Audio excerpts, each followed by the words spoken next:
Walker, we do have some pickled eggs. Pickled eggs ain't really for me. That your thing? No, Walker, no eggs. Have you got any Walker's crisps? Anyone? Walker's? Aquí tenemos acá. Let's play. Someone here is about to find out they've won Lotto, but who's the millionaire going to be? Maybe that guy, wondering, are crackers with the biscuits or the crisps? All in, buying a birthday card for a cat? Okay then. George is a millionaire. Get yourself a coat with sleeves. Lotto makes 2 millionaires a week on average. Will you be the next millionaire? With 3, save £336 on the Samsung Galaxy S25 Ultra. And claim a Galaxy Tab A9 Plus worth £259 when you buy it today. Search 3 or head in-store today. Life needs a big network. After 2 years of the India-Canada tensions, it's the big relationship reboot. Indian Prime Minister heads to the G7 summit. Indispensable India on the global stage. Modi's multilateral momentum. NDTV live from the G7 summit in Canada. When facts are fragmented, we put the pieces together. Where power collides with truth, we are there. Behind me is that massive security arrangements that are in place. Behind fractured boundaries, we clear the fog of war. Fault Lines with Gaurie Dwivedi, only on NDTV World.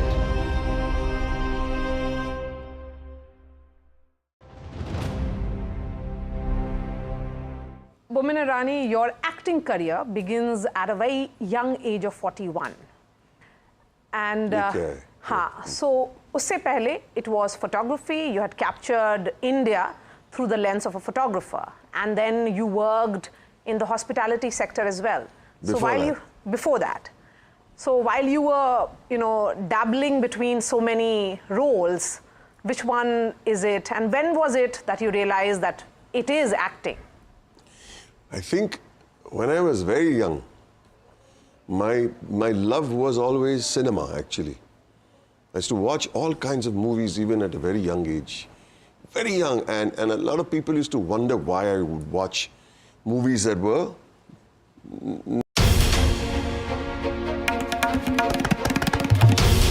This is NDTV, and you're watching NDTV 24/7.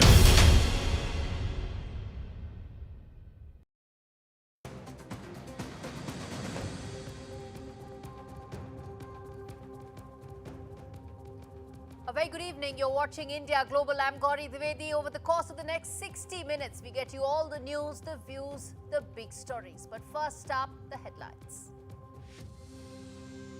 The Los Angeles unrest continues as immigration raid unrest intensifies. Donald Trump deploys 700 Marines to respond to the LA protests. California sues Donald Trump's administration for deploying the National Guard.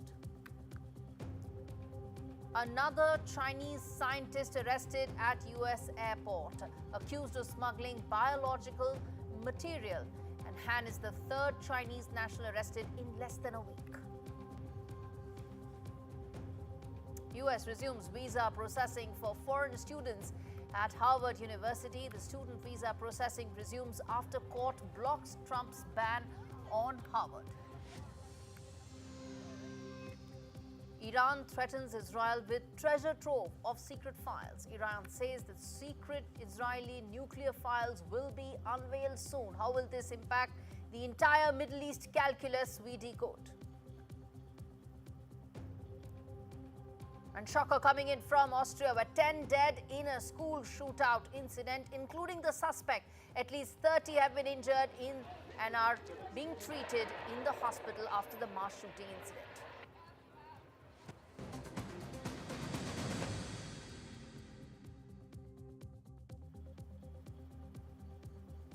Our top story on India Global today.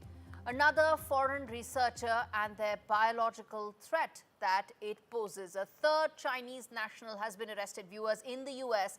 This time, in fact, it's at Detroit Metro Airport on Sunday evening. She's accused of smuggling live worms into the United States for research at the Michigan University. Officials are calling this a part of a growing agro terrorism threat that's emanating from China. This comes less than a week after two other Chinese nationals, researchers, were charged with smuggling biological pathogens to study at the University of Michigan lab.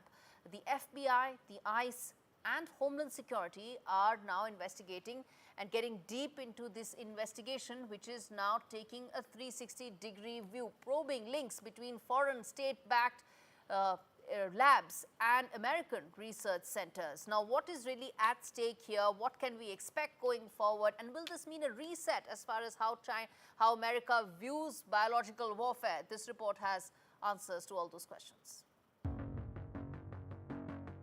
An arrest that reads like a spy thriller, only this time the danger isn't a secret code. It's biological material and it's real. A Chinese scientist arriving from China was arrested this past Sunday at Detroit's airport. The charge? Smuggling biological material into the US. According to federal authorities, the scientist had previously shipped samples to a lab at the University of Michigan, not in official containers or with permits, but hidden inside books. Her research, tied to worms, may seem benign, but the method was anything but. This is the second such case in just days. Last week, two Chinese nationals were charged with attempting to smuggle toxic fungus, Fusarium graminearum, into the country. That fungus can devastate harvests, cripple supply chains, or worse, end up in food. Fusarium graminearum is a worldwide distributed pathogen. It infects wheat and corn and other crops. And it does have the potential to produce toxins, mycotoxins, that can impact the feed quality. Experts NDTV spoke with highlighted the importance of ramping up new security measures to counter potential bio threats. The issue is more that how easy is it for someone to smuggle in material, potentially dangerous biological material, through the post? And what other ways can Trojan horse attacks be conducted on any nation? And I think it's a wake-up call for every country that we really need to ramp up the measures to detect and prevent these kind of Trojan horse. Biological threats don't always come in the form of a virus. Sometimes they arrive in an envelope, hidden, smuggled, weaponized. In 2001, 5 Americans died in the anthrax attacks when letters laced with deadly spores were mailed to media offices and lawmakers. That bioterrorism event, however, changed how pathogens were viewed, not just as health threats, but as tools of war. With multiple incidents involving foreign scientists and biological material, authorities are asking, are these isolated cases of scientific misconduct or something more calculated and sinister? With Vishal Vivek, Bureau Report, NDTV World.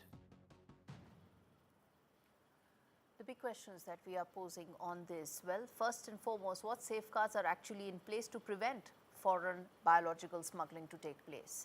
Is this a coordinated state-backed program that is being undertaken? Remember, these are Chinese researchers, and the American establishment feels that it could be part of a larger nexus.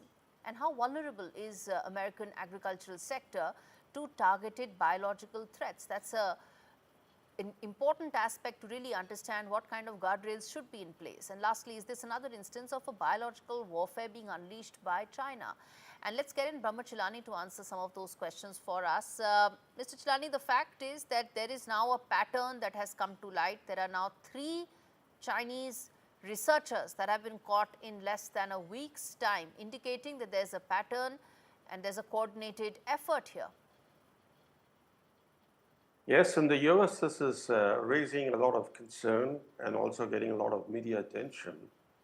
But if these alleged attempts by Chinese nationals to smuggle dangerous agricultural pathogens into the US, coupled with existing US-China geopolitical friction, all this is intensifying bilateral tensions and raising concerns about potential agro-terrorism.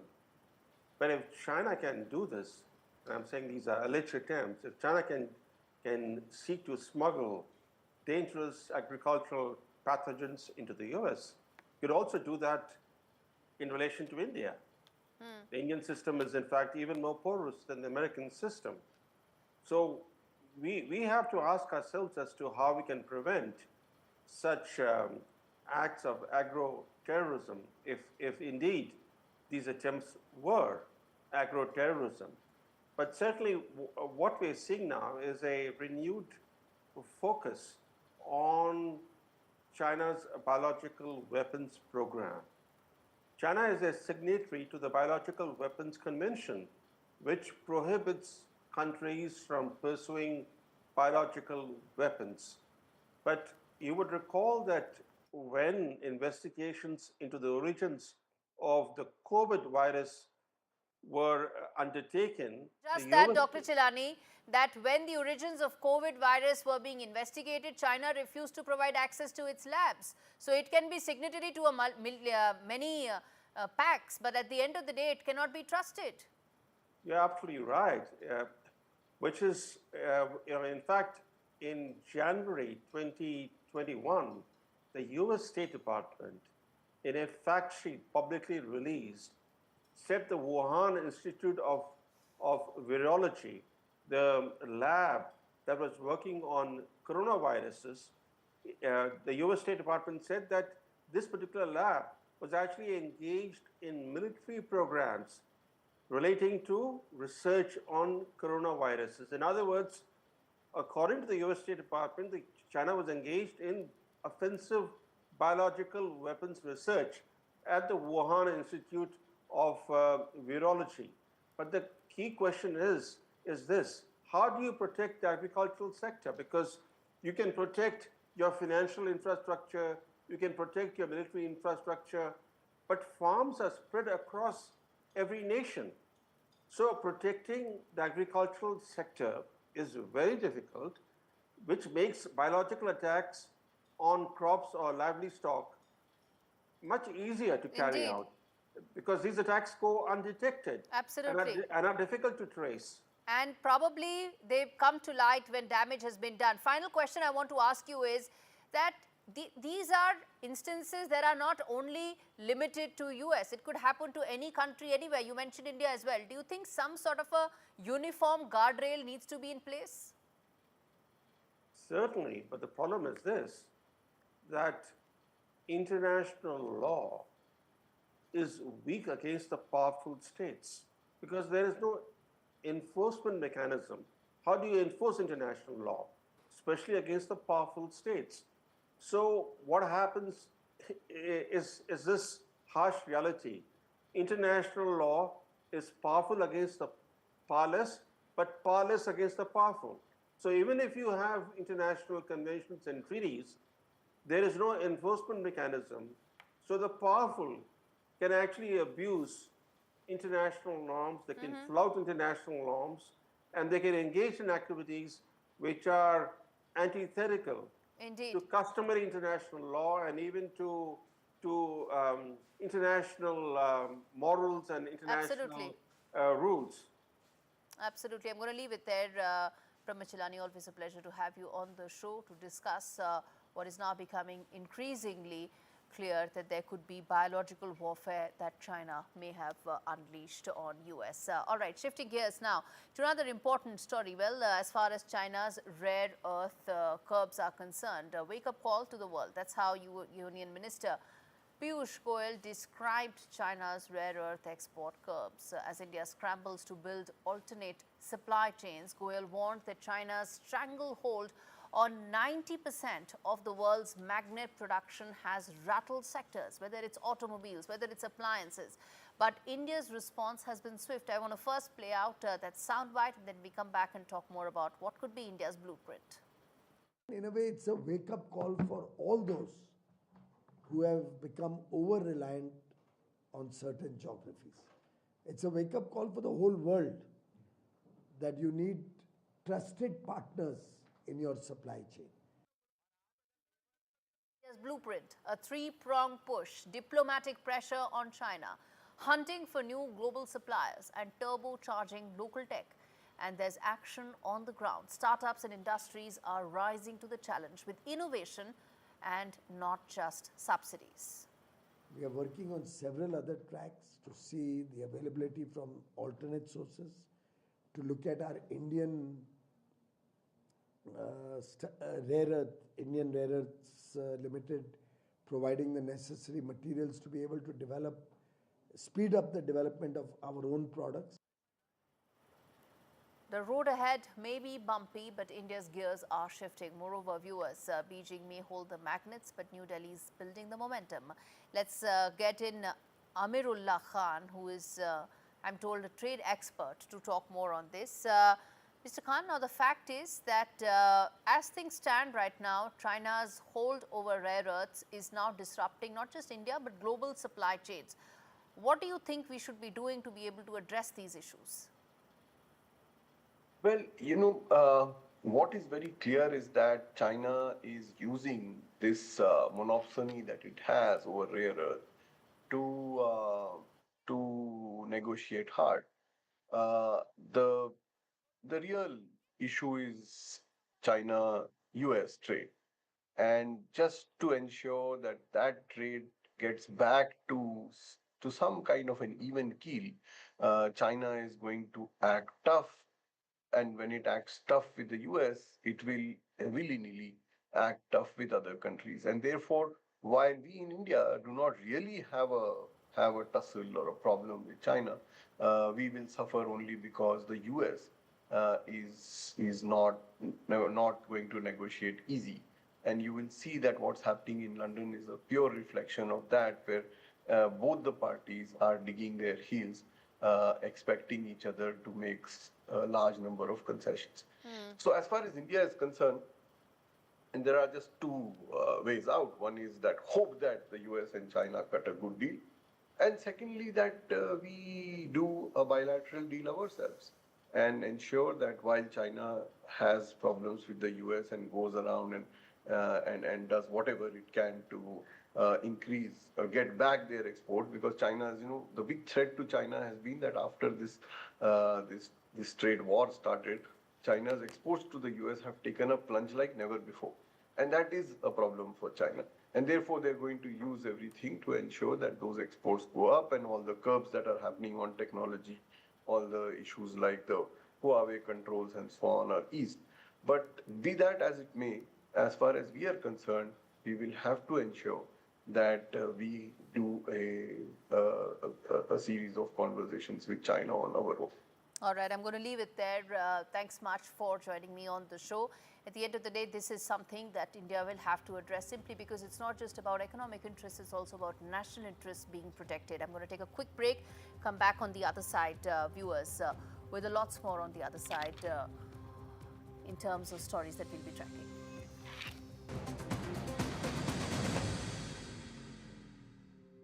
I found my great-grandma Annie in the 1921 census. Widowed, she raised 6 children all by herself, including my grandma, Iris, who became a mechanic in the Women's Land Army. Discover the inspiring stories in your family in the 1921 census on Ancestry. Start your 14-day free trial today. It's pandemonium, it's pandalicious, it's pantastic. It's the world of Panda Bingo. I like to make a cup of tea, get settled on the sofa and play Panda Bingo. It's like a little bit of me time. Well, me and the pandas. Whether I'm out and about on my mobile or just at home on the laptop, I can play my favourite Panda Bingo games anytime, anywhere. I just love it. Brilliant bingo rooms, great games, out of this world offers. Join today at pandabingo.com/bingo.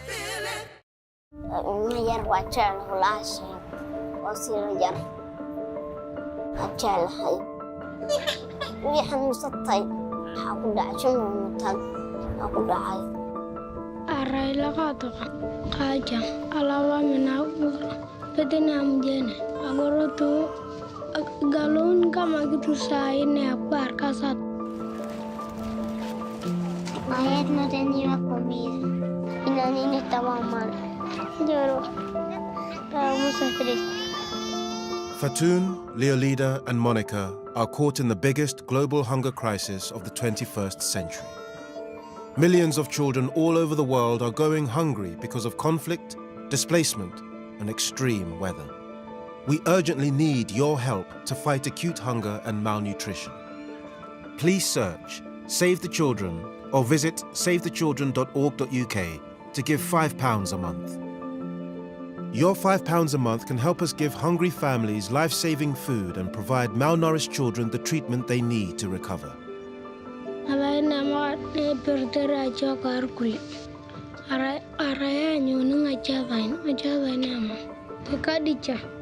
No child should go hungry, so please donate today. Search Save the Children or visit savethechildren.org.uk to give £5 a month. Thank you. So I've just got Sun Life's guaranteed over 50 plan. Super easy, no medical questions. I finally have the confidence to devote myself to my craft. Woodwork? Wood carving. I even made this. Really? With Sun Life, there's a guaranteed cash payout. But this is one less thing you'll have to spend it on. Isn't that right, Splinter? Huh? Come up, boy. Up. Search Sun Life Plan today and get a free gift card.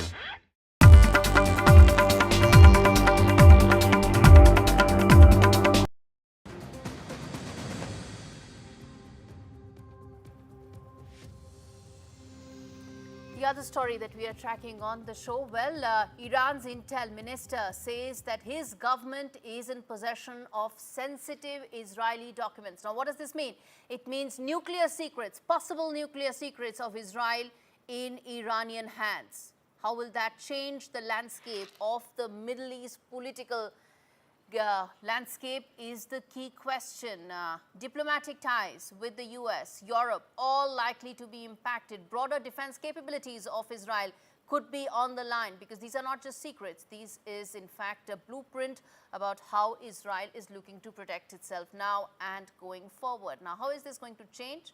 Can Tehran actually go ahead and release those? What does it stand to gain? What's the kind of leverage it's looking to achieve by holding on to that? And of course, what's really at play here. Let's get in James Bowden, who is a Middle East expert, to talk more about this. James, I want to understand from you the kind of leverage that Iran thinks it has, because that's the whole point here. It would like to have certain leverage when it's saying it is threatening to release those files. What is really at play here? Well, I think that the Iranians would benefit most from their ability to give this information to Turkey, Syria, Saudi Arabia, Yemen. They would be able to share this information, and they would likely be able to help these other countries understand the core secrets of the Israeli nuclear force. And that's not really the technology, because nuclear technology is nuclear technology. I mean, it's pretty much obvious. And a lot of the targeting systems and those types of things are very routine. What is at the core of these documents may be nuclear doctrine. When will nuclear weapons be used? Under what conditions? You know, a lot of key strategic concepts may be in these documents. And with that knowledge, Iran and these other countries can tailor how they're going to approach Israel and how will they threaten them? How far can they get to that nuclear response threshold, but not cross over it? And that's a very big piece of the pie. I would say that more than anything else, that's what Israel really fears. Some of their nuclear strategy got out after the 1973 Yom Kippur War, and that was called the Samson option in which Israel would use nuclear weapons if Arab forces got within a certain mile range of Jerusalem. And so that's the kind of thing that they have been trying to not let out of the bag. Israel is a very secretive country. There's a joke that in the Middle East, even the weather is a national secret. And so for them to lose control of their strategic doctrinal thinking is a big deal.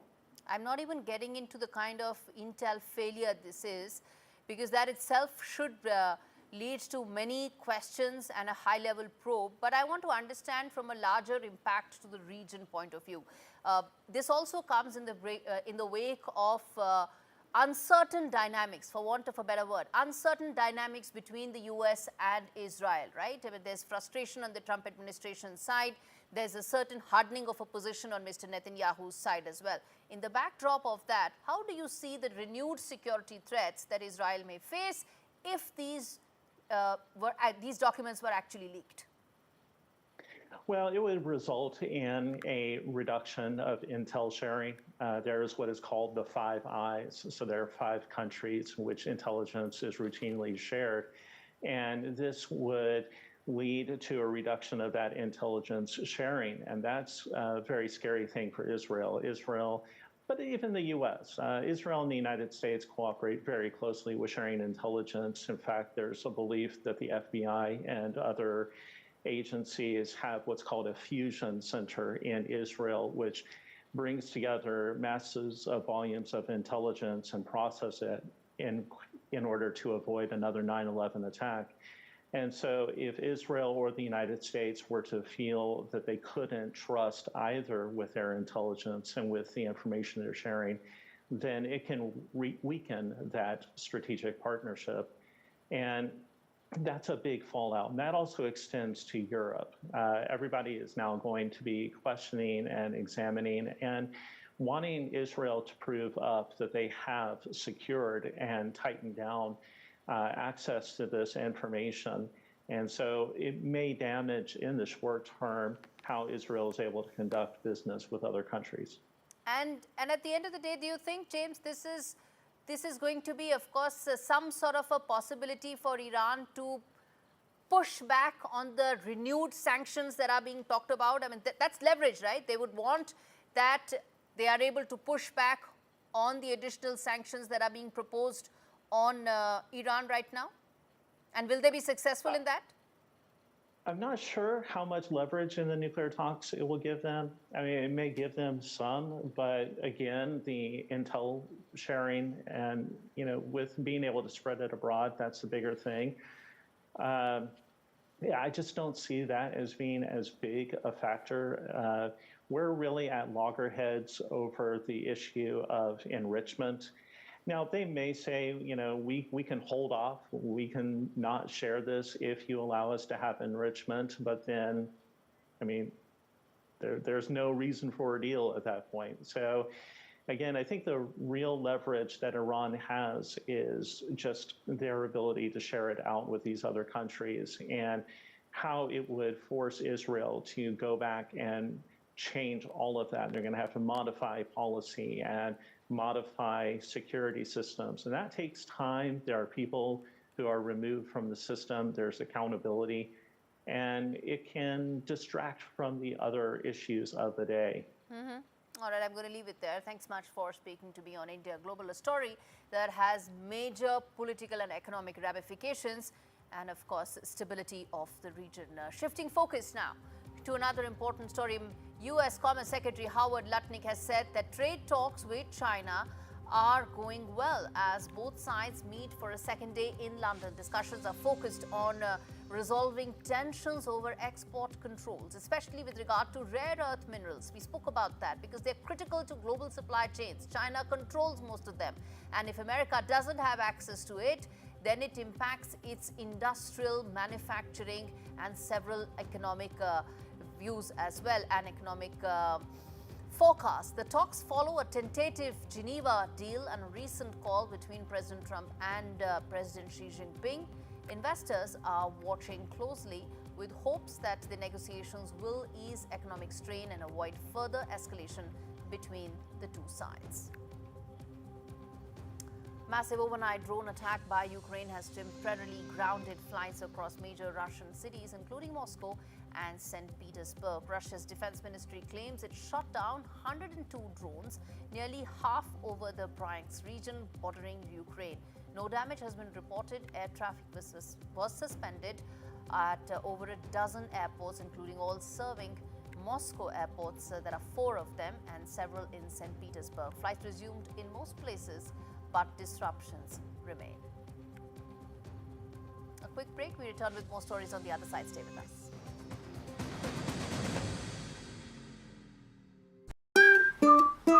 I bought cars on finance, so I've made my claim. If our lenders charge hidden commissions, then I've made my claim.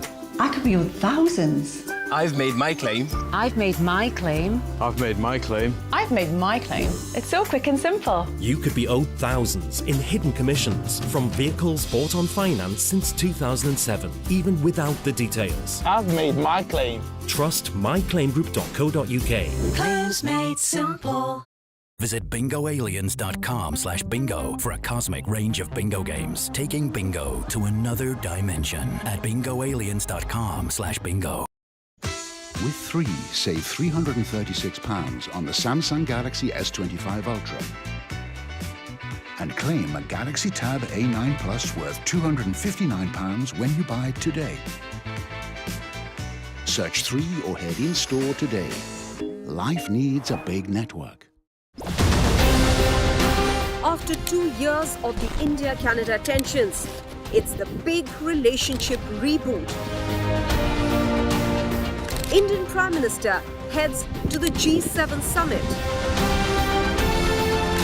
Indispensable India on the global stage. Modi's multilateral momentum. NDTV live from the G7 summit in Canada. When facts are fragmented, we put the pieces together. Where power collides with truth, we are there. Behind me is that massive security arrangements that are in place. Behind fractured boundaries, we clear the fog of war. Fault Lines with Gaurie Dwivedi, only on NDTV World.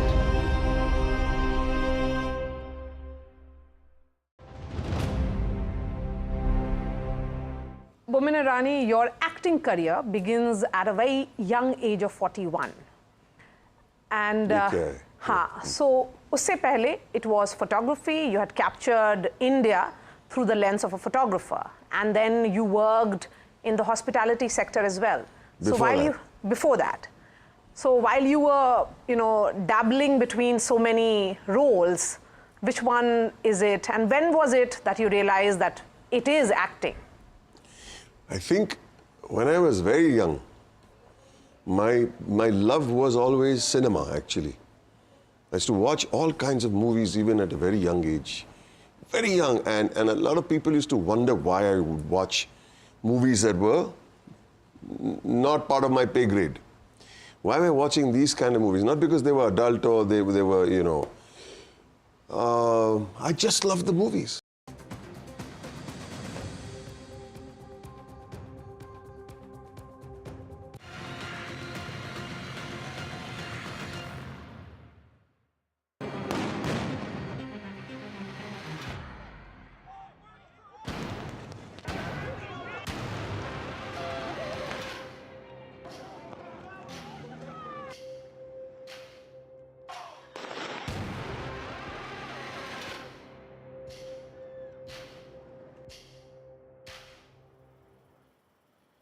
Tensions remain high in Los Angeles as demonstrators took to the streets for a 4th straight day, protesting a controversial series of immigration raids and the Trump administration's hardline approach when it came to enforcement. The situation escalated significantly this week when Trump ordered the deployment of the National Guard, a move that quickly sparked political backlash. The state of California is now suing the federal government, arguing that the president's decision to send in troops was made without the state's consent. Adding fuel to fire, a senior White House advisor publicly suggested the possibility of arresting state officials, including the governor, over the protests. Now, Trump has since expressed support for those remarks, intensifying an already heated clash between federal and state leadership. The Pentagon is also deploying 700 Marines, and many view this display of military force as a dramatic and symbolic moment. What some are calling the showdown the White House has been waiting for. Well, those were the words of the governor. Let's get in now the big questions that we are posing on the show. First up, is this the new normal as far as the Trump administration is concerned in dealing with the illegal immigration issue? Will courts be the final arbitrator? Because California governor has questioned the legality of Trump administration's decision to deploy the National Guard, because that comes under the governor's purview. So will the courts be the final arbitrator here?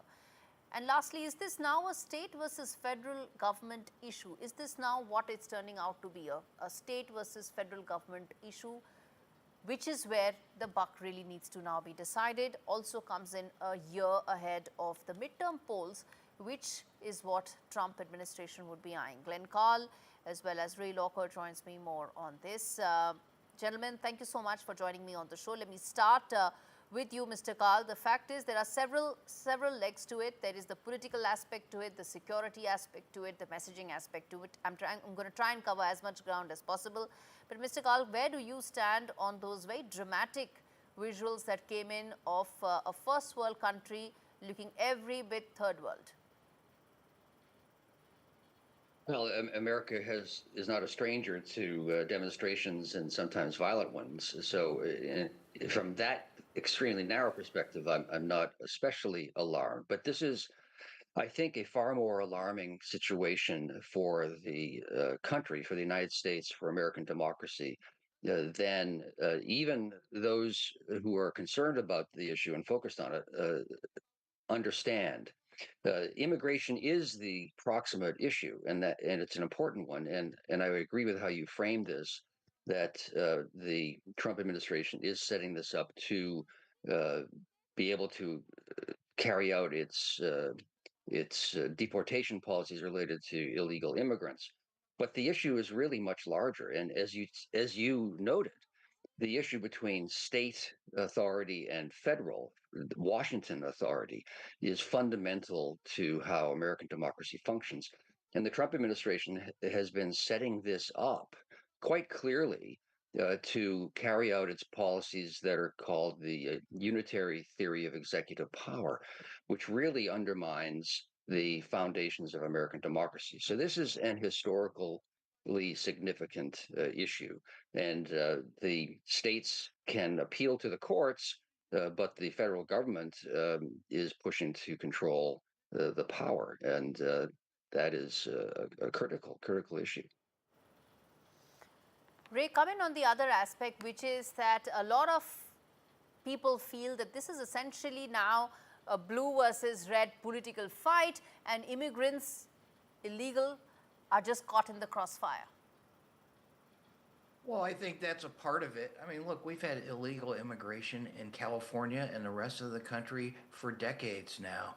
It's always been that way. California runs on illegal immigrants. I mean, they do many of the jobs that Americans don't want to do. So that's nothing new. This is a power grab by Trump. A deliberate provocation. They sent people in to do raids at places where they know the illegal immigrants congregate, like in Home Depot parking lots, and then they rousted them and they caused trouble. And now they've set up this provocation to justify bringing in the Marine Corps, who are totally not needed. Neither is the National Guard. And on the demonstrator side, the smartest thing they could do is quit burning cars and get out of there and quit waving Mexican flags that are a deliberate provocation to the people who have been brought in. And that can diffuse a lot of this. But Trump wanted this. He's wanted this for a long time. As you can see, he's saying all sorts of crazy stuff about, arresting Gavin Newsom. He has no call to do that. And so this is part of his continued power grab. We've seen it since January 20th. And, they want to push it as far as they can go. Mm-hmm. Okay. Mr. Karl, then let me also now ask about the other aspect, which is the security aspect of it. Some of these unprecedented visuals is the reason why the Trump administration has justified, whether it's the Marines, whether it's the National Guard.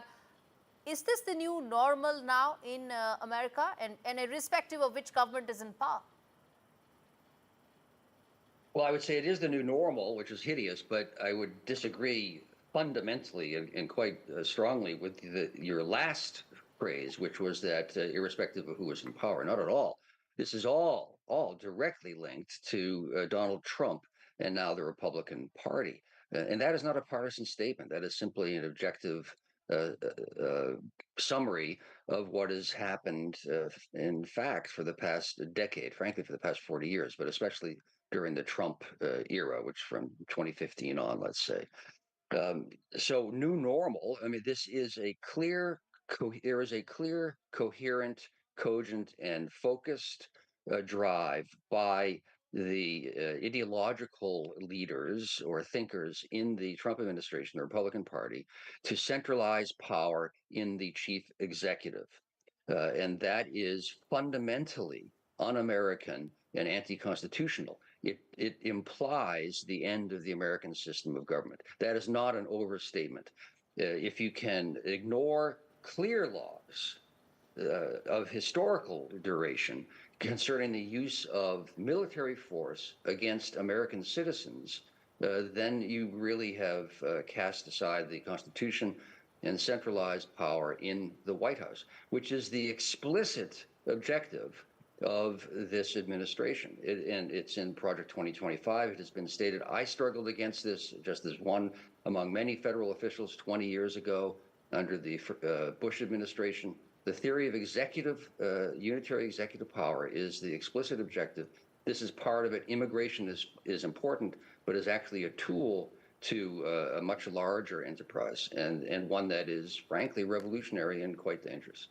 I'm going to leave it there because it seems there are two Democrats on the show, and I don't want to be the Republican on the show, but it's unfair if we do not have the other view as well, which is the Republican view on this, those who are supporting Trump. Because at the end of the day, a discussion needs to reflect the other side as well. I'm going to leave it there. Glenn Karl and Ray Locker joining me on the show. Well, bottom line, viewers, at the end is unprecedented visuals that came in Los Angeles had three clear messages. One, a very strong political undertone, which was that the new normal in America is here, which is that protests will be clamped down the way one saw, whether it is the deployment of the National Guard or the deployment of the Marines. The second very clear message was that illegal immigration is an issue that is at the heart of the administration, and Trump will continue following it and pursuing it till the very end of his administration, or till he feels the objectives have not been met. So this is probably just the beginning. It will continue going forward. And the third and the final message from there is that one can't have different rules when it comes to protests being clamped down democratically or quote-unquote undemocratically. There were protests that happened in India 5 years back. When Donald Trump, in fact, had come to India, there was a completely different view that he had taken, his government had taken them, and now there's a completely different view that's being taken by his administration. You want to clamp down on protests? Let that be the new normal everywhere around the world, not just when it suits you. On that note, a quick break, more on the other side.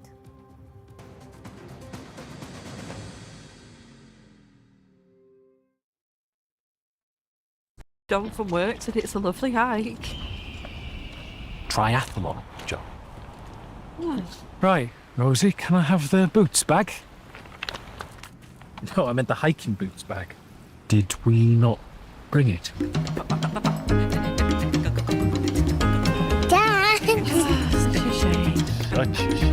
With our amazing range of skincare and free skin expertise online and in store, that's your skincare sorted. And here's the dining room. There's a lovely garden, plenty of room for a trampoline. It's beautiful. Our relationship with money is formed from a young age. Nice to meet you both. Well, we've seen a house we really like. That's why we're here to help you take control and find a mortgage that suits you, whether you're buying, moving, or looking for a better rate.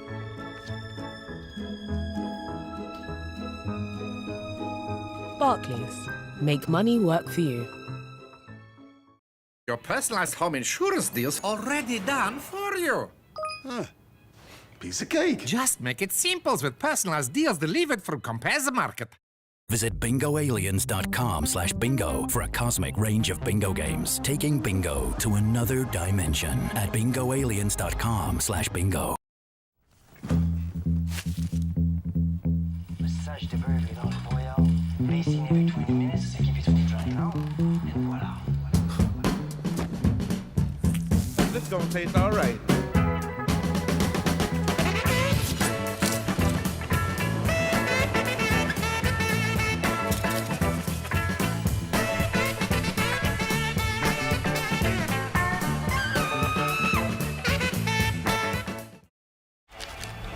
Not again, Leah. We can't watch the game without any walkers. I got an idea. Hola, hola, hola. Buenas. Do you mind if we watch the game we use? Pero una cosa, ¿tiene walkers? ¿Hay walkers? We do have some pickled eggs. Pickled eggs ain't really for me. Is that your thing? No walker, no ven. Have you got any Walker's crisps? Anyone? Walkers? Quedamos acá. Let's play. Someone here is about to find out they've won Lotto, but who's the millionaire going to be? Maybe that guy, wondering, are crackers with the biscuits or the crisps? All in, buying a birthday card for a cat. Okay then. George is a millionaire. Get yourself a coat with sleeves. Lotto makes 2 millionaires a week on average. Will you be the next millionaire? With 3, save £336 on the Samsung Galaxy S25 Ultra. And claim a Galaxy Tab A9 Plus worth £259 when you buy today. Search 3 or head in-store today. Life needs a big network.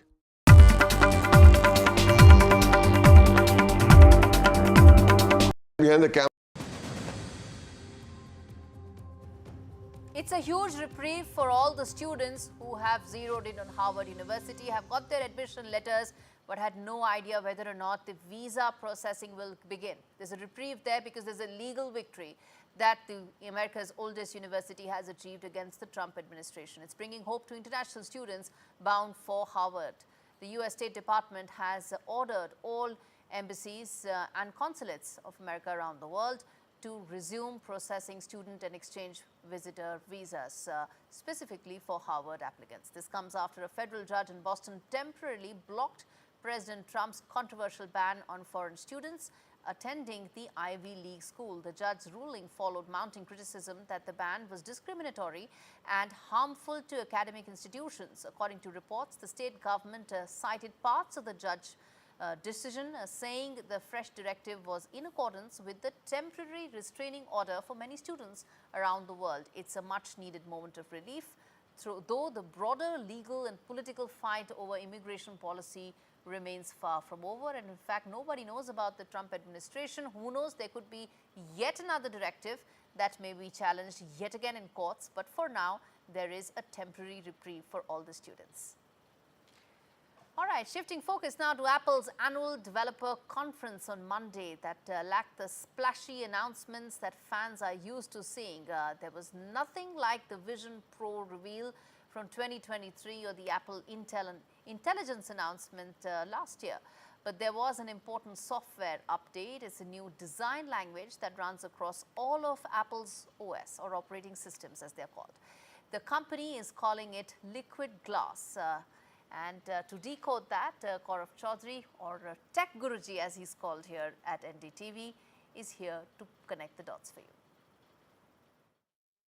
Well, the first major highlight of the launch event was the new naming scheme now, because right now they have not been in sync, considering the latest iOS version was iOS 18, the Watch OS was a different number, the Vision OS was a different number, but now starting this year, Apple is now keeping all of them in sync to the current year. So today it was all about the iOS 26, iPadOS 26, Mac OS 26, which is named as Mac OS Tahoe, and then again Vision OS 26, Watch OS 26, and TV OS 26. Now, the first thing which was a main highlight to all these new softwares is the new liquid glass design, which gives a very consistent approach all throughout, starting from the iPhone to the Apple Watch to in fact the Apple TV experience. You talk about the new iPad experience, or in fact even in the Mac or maybe the Vision Pro, you'll have a very consistent approach.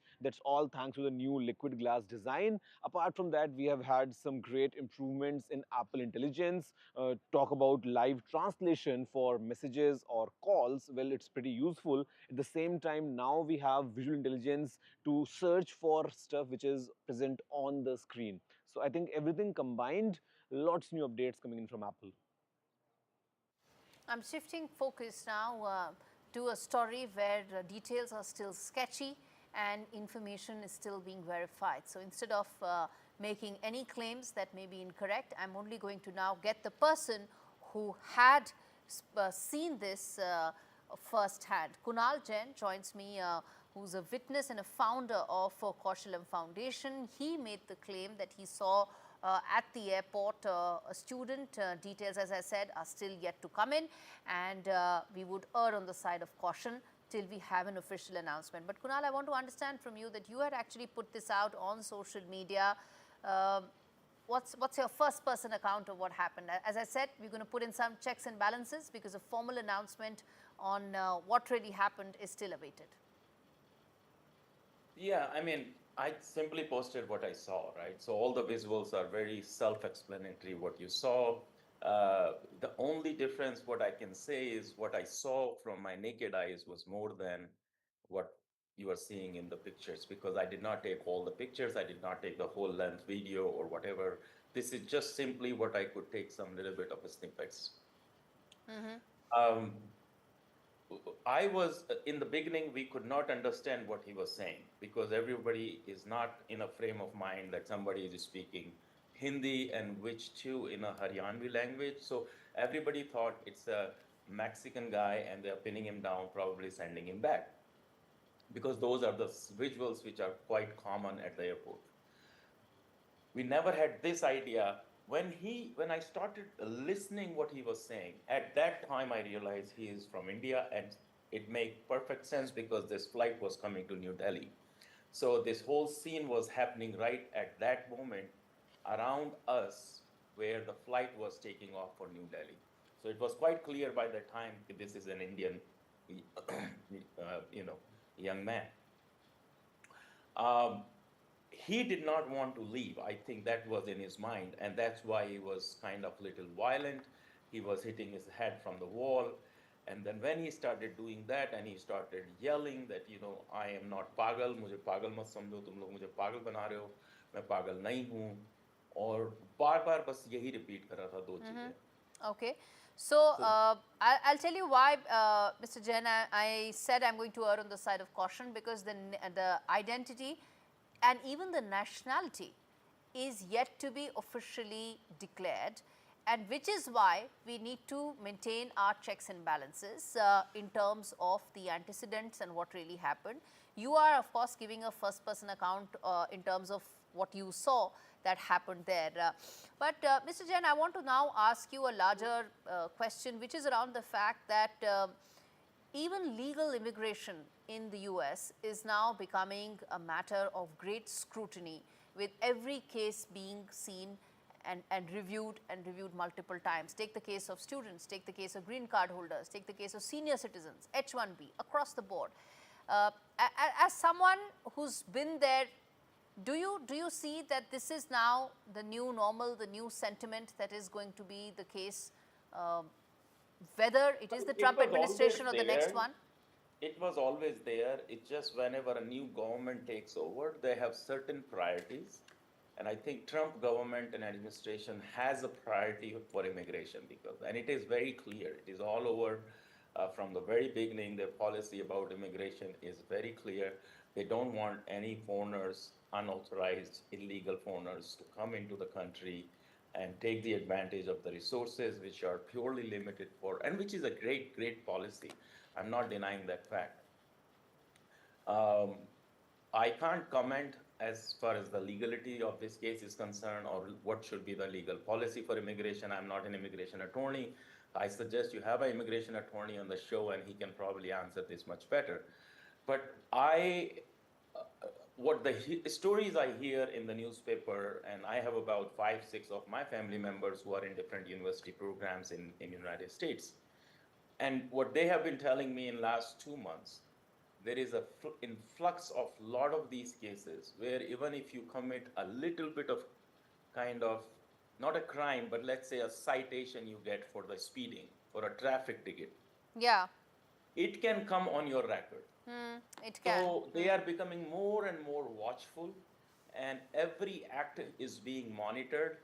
So that is just becoming a little bit more, kind of an advanced level of monitoring which is happening in case of foreign students. I'm going to leave it there, Mr. Jain. Thanks much for speaking to us. I'm going to turn attention now to breaking news that's coming in on the broadcast in Austria, where a gunman has killed at least 10 people in a deadly attack at a secondary school. Let's get in Daniela, who joins us live from Austria, from the grass city where this actually took place. Daniela, what are the details that you can share with us right now of this horrific incident? Yes, hello. I'm currently at the sports hall a few minutes away from the school where a shooting took place today at 10 a.m. in Graz in Austria. All students who were evacuated from the school are being brought here. The area around the school has now been largely cordoned off. It's a kind of gathering center which has been set up here in the sports hall. Buses with students arrive here and then they are taken to the sports hall where their parents are waiting. Since this morning, buses have been arriving here all day. Earlier, a student collapsed on a bus. You can see everywhere parents and the description on the parents' faces. Many of them are wearing work clothes and came after receiving the call and being informed about what happened. I've just learned a few minutes ago that the last bus with students has now arrived at 3 p.m. and there are currently no students left at the crime scene. Regarding the dead and injured, the situation is as follows. There are 10 dead people, including the shooter and the teacher. There are several dozens injured and some very seriously. But the investigation into the perpetrator is still ongoing. Apparently, it was a young man who attended the school in the past, but his motives are currently still under investigation. All right. So we don't know why this happened here. All right, I'm going to leave it there. Thank you so much for speaking to NDTV on that horrific story. Well, viewers, with that, it's a wrap on this show. Thank you so much for watching. We come back tomorrow with more stories, more views, more perspectives.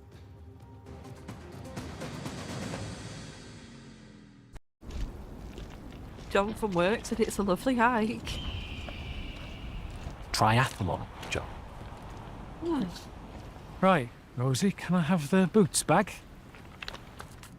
No, I meant the hiking boots bag. Did we not bring it?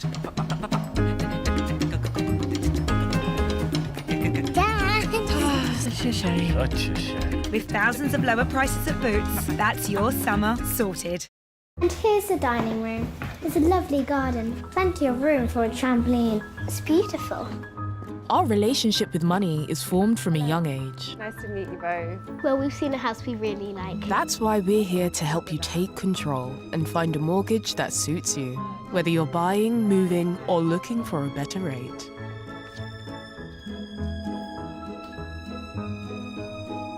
Barclays. Make money work for you. Your personalized home insurance deal's already done for you. Piece of cake. Just make it simple with personalized deals delivered from Compare the Market. Visit bingoaliens.com/bingo for a cosmic range of bingo games, taking bingo to another dimension at bingoaliens.com/bingo. Message débriefé dans le brouillard. Dessiné avec Dwivedi minutes, s'équiper tout le journal. Et voilà. This gonna taste all right.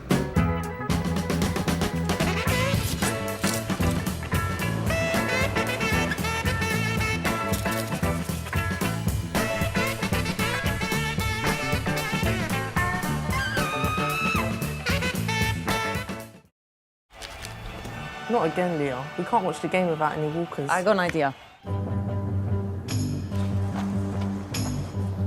Hola, hola, hola. Buenas. Do you mind if we watch the game we use? Pero una cosa, tiene walkers. Hay walkers. We do have some pickled eggs. Pickled eggs ain't really for me. Is that your thing? No walker, no ven.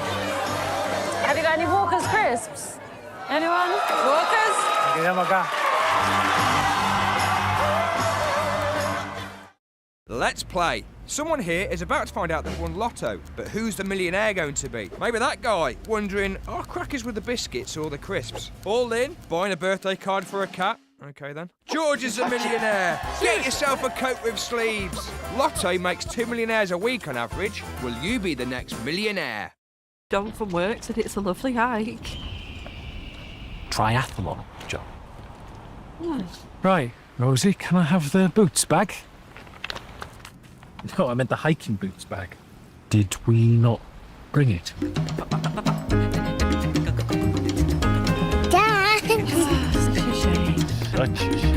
With our amazing range of skincare and free skin expertise online and in store, that's your skincare sorted. And here's the dining room. There's a lovely garden, plenty of room for a trampoline. It's beautiful. Our relationship with money is formed from a young age. Nice to meet you both. Well, we've seen a house we really like. That's why we're here to help you take control and find a mortgage that suits you, whether you're buying, moving, or looking for a better rate.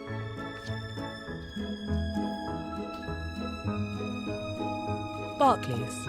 Make money work for you.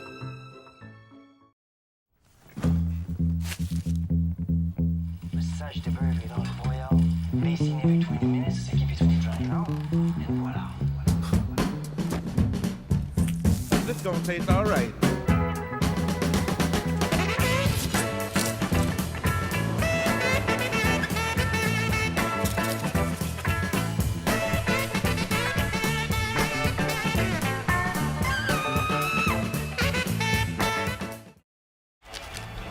Not again, Leah. We can't watch the game without any walkers. I got an idea. Hola, hola, hola. Buenas. Do you mind if we watch the game we use?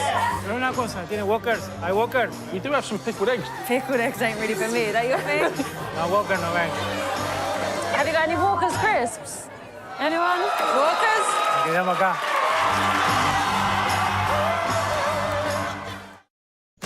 With 3, save £336 on the Samsung Galaxy S25 Ultra. And claim a Galaxy Tab A9 Plus worth £259 when you buy today. Search 3 or head in-store today. Life needs a big network.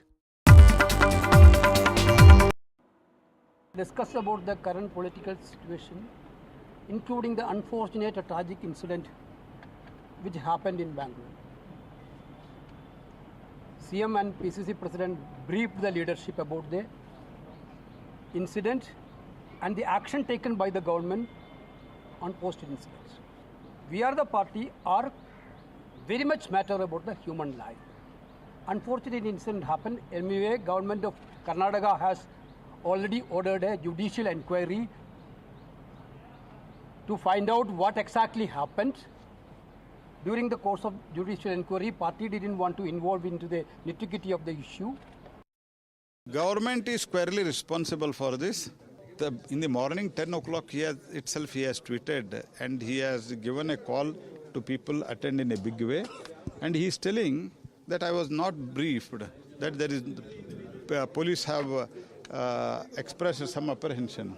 Today, Karnataka State Cricket Association and also that one agency, DNA, he has said that we had never opted for function, and because these people organize a parallel function at 2 places, the police give more protection here and less protection there.